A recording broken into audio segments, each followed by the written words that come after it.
મહાભારતના આ યોદ્ધાઓ મૃત્યુ પછી ફરીથી થયા હતા જીવિત. મહાભારતના યુદ્ધમાં મરી ગયેલા બધા વીર એક રાત માટે પુનર્જીવિત થયા હતા. આ વાત તો બધા જાણે છે કે મહાભારતના યુદ્ધમાં પાંડવોએ ભીષ્મ, દ્રોણાચાર્ય, દુર્યોધન, કર્ણ જેવા યોદ્ધાઓનો વધ કરી દીધો હતો. પરંતુ આ વાત ખૂબ ઓછા લોકો જાણે છે કે મહાભારતના યુદ્ધમાં મરી ગયેલા બધા વીર એક રાત માટે પુનર્જીવિત થયા હતા. આ વાત વાંચવામાં થોડી નવાઈ જરૂર લાગશે, પરંતુ આ ઘટનાનું પૂરું વર્ણન મહર્ષિ વેદવ્યાસ દ્વારા રચિત મહાભારત ગ્રંથના આશ્રમવાસિત પર્વમાં મળે છે. આ ઘટના સંક્ષેપમાં આ મુજબ છે કે જ્યારે ધૃતરાષ્ટ્ર, ગાંધારી તથા કુંતી વાનપ્રસ્થ આશ્રમમાં રહી રહ્યા હતા, ત્યારે યુધિષ્ઠિર પોતાના પરિવારની સાથે તેમને મળવા ગયા. ત્યારે જ ત્યાં મહર્ષિ વેદવ્યાસ પણ આવ્યા. તેમણે જ પોતાના તપની બળ પર એક રાત માટે યુદ્ધમાં મૃત્યુ પામેલા યોદ્ધાઓને ફરીથી જીવિત કર્યા હતા. આ સંપૂર્ણ ઘટનાનું વર્ણન કંઈક આ મુજબ છે. 15 વર્ષ સુધી યુધિષ્ઠિરની સાથે રહ્યા ધૃતરાષ્ટ્ર. મહાભારતના યુદ્ધ પછી યુધિષ્ઠિર હસ્તિનાપુરના રાજા બન્યા તથા ધર્મપૂર્વક શાસન કરવા લાગ્યા. યુધિષ્ઠિર દરરોજ ધૃતરાષ્ટ્ર તથા ગાંધારીનો આશીર્વાદ લીધા પછી જ કામની શરૂઆત કરતા હતા. આ રીતે અર્જુન, નકુલ, સહદેવ, દ્રૌપદી વગેરે પણ કાયમ ધૃતરાષ્ટ્ર તથા ગાંધારીની સેવામાં લાગેલા રહેતા હતા. પરંતુ ભીમના મનમાં ધૃતરાષ્ટ્ર પ્રત્યે કાયમ દ્વેષભાવ જ રહેતો. ભીમ ધૃતરાષ્ટ્ર સામે ક્યારેક એવી વાતો પણ કહી દેતો જે કહેવા યોગ્ય ન હોય. આ રીતે ધૃતરાષ્ટ્ર તથા ગાંધારીને પાંડવોની સાથે રહેતા રહેતા 15 વર્ષ પસાર થઈ ગયા. એક દિવસ ભીમે ધૃતરાષ્ટ્ર તથા ગાંધારીની સામે અમુક એવી વાતો કહી દીધી જેને સાંભળીને તેમને ખૂબ જ દુઃખ થયું. ત્યારે ધૃતરાષ્ટ્રે વિચાર્યું કે પાંડવોના આશ્રયમાં રહેતા હવે ઘણો સમય વીતી ચૂક્યો છે, એટલે હવે વાનપ્રસ્થ આશ્રમ વનમાં રહેવું યોગ્ય છે. ગાંધારીએ પણ ધૃતરાષ્ટ્રની સાથે વનમાં જવાની સંમતિ આપી દીધી. ધૃતરાષ્ટ્ર તથા ગાંધારીની સાથે વિદુર તથા સંજયે પણ વનમાં જવાનો નિર્ણય લીધો. ધૃતરાષ્ટ્રની સાથે ગાંધારી, કુંતી તથા વિદુર પણ ગયા વનમાં. વન જવાના વિચાર પર ધૃતરાષ્ટ્રે યુધિષ્ઠિરને બોલાવ્યો અને તેની સામે બધી વાત કરી દીધી. પહેલા તો યુધિષ્ઠિરને ખૂબ દુઃખ થયું, પરંતુ પછી મહર્ષિ વેદવ્યાસના કહેવા પર યુધિષ્ઠિર માની ગયો. જ્યારે તેને ખબર પડી કે ધૃતરાષ્ટ્ર તથા ગાંધારીની સાથે વિદુર તથા સંજય પણ વન જઈ રહ્યા છે, તો યુધિષ્ઠિરના શોકની કોઈ સીમા નહોતી રહી. ધૃતરાષ્ટ્રે જણાવ્યું કે તેઓ કાર્તિક માસની પૂનમના વન માટે યાત્રા કરશે.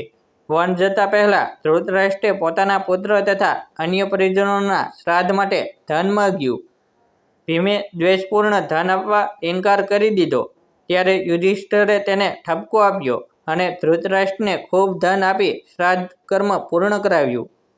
નક્કી કરેલા સમય પર ધૃતરાષ્ટ્ર, ગાંધારી, વિદુર તથા સંજયે વન યાત્રા શરૂ કરી.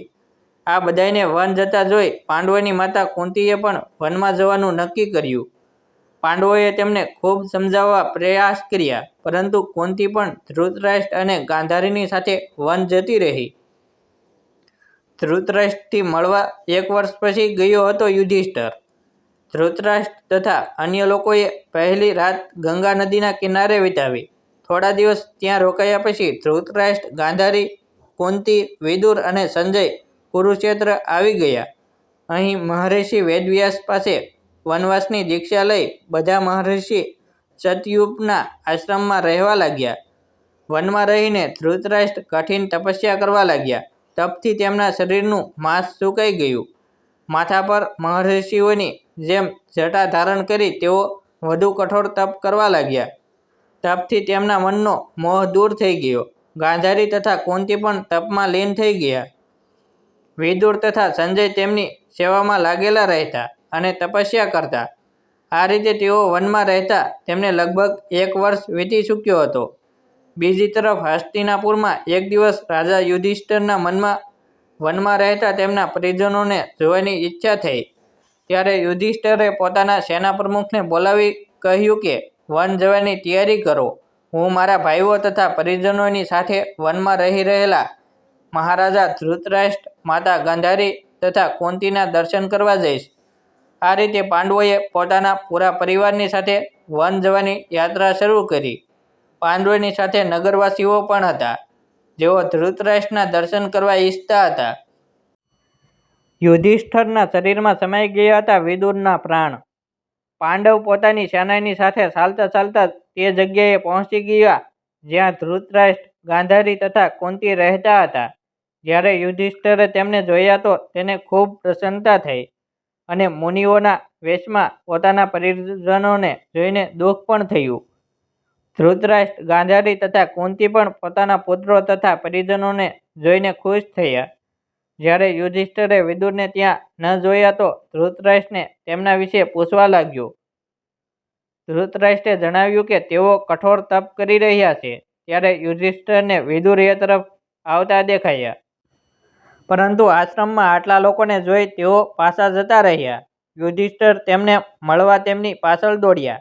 ત્યારે વનમાં એક વૃક્ષની નીચે તેઓ ઊભા રહી ગયા. એ જ સમયે વિદુરના શરીરમાંથી પ્રાણ નીકળ્યા અને યુધિષ્ઠિરમાં સમાઈ ગયા.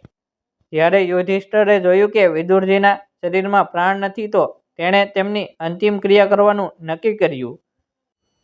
ત્યારે જ આકાશવાણી થઈ કે વિદુરજી સંન્યાસ ધર્મનું પાલન કરતા હતા, એટલે તેમની અંતિમ ક્રિયા કરવી યોગ્ય નથી.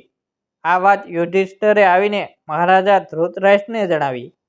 યુધિષ્ઠિરના મુખથી આ વાત સાંભળી બધાને આશ્ચર્ય થયો. યમરાજના અવતાર હતા વિદુર. યુધિષ્ઠિર તથા અન્ય લોકોએ તે રાત વનમાં જ વિતાવી. બીજા દિવસે ધૃતરાષ્ટ્ર આશ્રમમાં મહર્ષિ વેદવ્યાસ આવ્યા. જ્યારે તેમને ખબર પડી કે વિદુરજીએ શરીર ત્યાગી દીધું છે તો તેમણે જણાવ્યું કે વિદુરજી ધર્મરાજના અવતાર હતા અને યુધિષ્ઠિર પણ ધર્મરાજનો જ અંશ છે, એટલે વિદુરજીના પ્રાણ યુધિષ્ઠિરના શરીરમાં સમાઈ ગયા.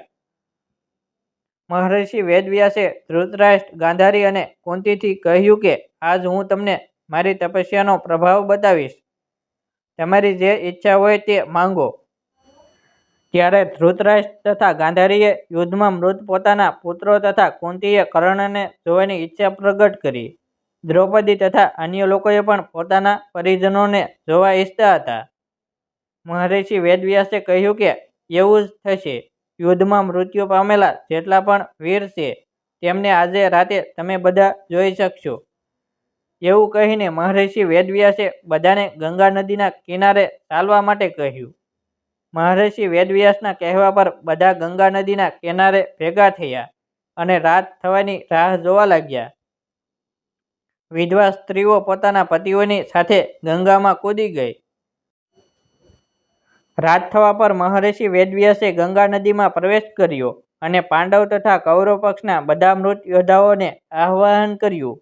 થોડી જ વારમાં ભીષ્મ, દ્રોણાચાર્ય, કર્ણ, દુર્યોધન, દુશાસન, અભિમન્યુ, ધૃતરાષ્ટ્ર, બધા જ પુત્ર ઘટોત્કચ, દ્રૌપદીના 5 પુત્રો, રાજા દ્રુપદ, ધૃષ્ટદ્યુમ્ન, શકુની, શિખંડી વગેરે વીર યોદ્ધાઓ જળની બહાર નીકળી ગયા. તે બધાના મનમાં કોઈ પણ પ્રકારનો અહંકાર અથવા ક્રોધ નહોતો. મહર્ષિ વેદવ્યાસે ધૃતરાષ્ટ્ર તથા ગાંધારીને દિવ્ય નેત્ર પ્રદાન કર્યા. પોતાના મૃત પરિજનોને જોઈ બધાના મનમાં હર્ષની લાગણી છવાઈ ગઈ. આખી રાત પોતાના મૃત પરિજનો સાથે વિતાવી. બધાના મનને સંતોષ થયો. પોતાના મૃત પુત્રો, ભાઈઓ, પતિઓ તથા અન્ય સંબંધીઓથી મળીને બધાના કષ્ટ દૂર થઈ ગયા.